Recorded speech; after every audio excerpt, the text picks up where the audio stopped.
Just before Poonam Kaur గారు కూడా tweet చేశారు. ద టాలీవుడ్ #1 డైరెక్టర్ త్రివిక్రమ్ గారి గురించి, గురూజీ అని పిలువబడే త్రివిక్రమ్ మీద కూడా మా అసోసియేషన్ చర్యలు తీసుకోవాలి. ఆ రోజు మా అసోసియేషన్ నాకు కంప్లైంట్ తీసుకొని ఉండుంటే ఈరోజు ఇంతమంది సఫర్ అయ్యే వాళ్ళు కాదు, ఇట్లు పూనం కౌర్ అని చెప్పి ఆమె పెట్టడం జరిగింది. ఏం తెలీదు మరి, మూవీ ఆర్టిస్ట్ అసోసియేషన్లో ఆమె ఎందుకు ఇచ్చింది తెలియదు. అప్పటికే మనకి మరి ఎప్పుడు ఏ ఇయరో నాకు తెలియదు, ఇస్తానికి వెళ్ళింది. అప్పటికి మన కమిటీ పెట్టుంటే మన కమిటీలో ఇచ్చుంటే పోయేది. ఆ డబ్బాలో పడేసి ఉంటే సరిపోయేది. ఎర్ర డబ్బాలో పడే, అక్కడ ఎర్ర డబ్బా అప్పటికే ఉంది అక్కడ. ఆ ఎర్ర డబ్బాలో పడేసి ఉంటే పని జరిగేది. మరి మనకి కంప్లైంట్ రాలేదు. సో కంప్లైంట్ లేకుండా మనం టేక్ ఓవర్ చేయలేదు. మూవీ ఆర్టిస్ట్ అసోసియేషన్ తీసుకున్న వాళ్ళు మాకు ఫార్వర్డ్ చేసి ఉండేవాళ్ళం. ఇప్పటికైనా కానీ మనకు వస్తే చేస్తాం.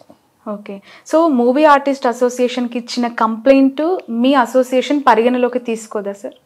అంటే వాళ్ళు మెన్షన్ చేయాలి కదా, వాళ్ళ దగ్గరికి వచ్చిందో రాలేదో మనకు తెలియదు కదా. అంటే అక్కడికి వచ్చిన కంప్లైంట్స్ మీకు రిఫర్ చేస్తుందా అసోసియేషన్? చెయ్యాలి, అంటే వాళ్ళు హ్యాండిల్ చేయగలిగితే వాళ్ళు చేయాలి. వాళ్ళకు కూడా ఒక కమిటీ పెట్టుకోవాలి. వాళ్ళు పెట్టుకుని వాళ్ళు పెట్టుకోవాలి. కమిటీ ఉందా వాళ్ళ దగ్గర కూడా? ఇప్పుడు ఉన్నవాళ్ళు కమిటీ పెట్టారు. అప్పుడు ఉన్నవాళ్ళు కూడా పెట్టుకోమని మనం చెప్పాం. పెట్టారో లేదో నాకు తెలియదు.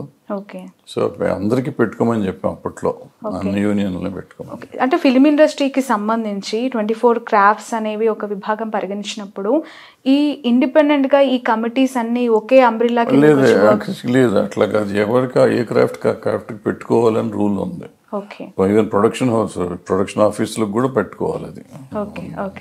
అంటే ఇవన్నీ టెంపరీగా ఉంటాయి కాబట్టి ఎవడు పెడతాడు ఎవడు పెట్టాడు అనేది చెప్పలేం. కానీ ఇప్పుడు కొత్తగా 4-5 ఏళ్ల నుంచి ఏంటంటే ఒకే ప్రొడక్షన్ హౌస్ 10 సినిమాలు తీస్తున్నారంటే కంపల్సరీగా పెట్టి తీరాలి. ఇప్పుడు వాళ్ళు పెడతలేదు, ఇంకా పెట్టుకోవాలి. ఓకే. సో పూనం కౌర్ గారు ఖచ్చితంగా మాకు ఇచ్చిన లెటర్ కంప్లైంట్ ఏదైతే ఉందో అది ఇక్కడ మీరు తీసుకునే అవకాశం ఉందంటారా? ఇస్తే తీసుకుంటారు, 100% తీసుకుంటారు. ఓకే, మీకే మీరు అసోసియేషన్ మాత్రం క్వశ్చన్ చేయరు మాని?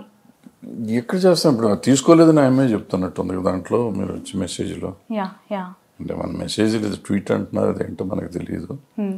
చూద్దాం, సడన్ గా ఇప్పుడు మనం కూడా మాట్లాడుతున్నప్పుడు ట్వీట్ చేశారు. చూద్దాం అది ఏమవుతుందో చూద్దాం. Okay sir, thank you so much. ఇప్పుడు ఆపరేషన్ లేకుండానే మోకాళ్లకు ప్లాస్మా ట్రీట్మెంట్, మీ ఆర్థోపెడిక్ సమస్యలన్నిటికీ రోబోటిక్ టెక్నాలజీ ద్వారా తక్కువ ఖర్చుతో శాశ్వత పరిష్కారం, ఫ్రీ కన్సల్టేషన్, ప్రతి ట్రీట్మెంట్ పై 20% డిస్కౌంట్. ఈ ఆఫర్ కొద్ది రోజులు మాత్రమే, త్వరపడండి. V9 hospitals 9281465842.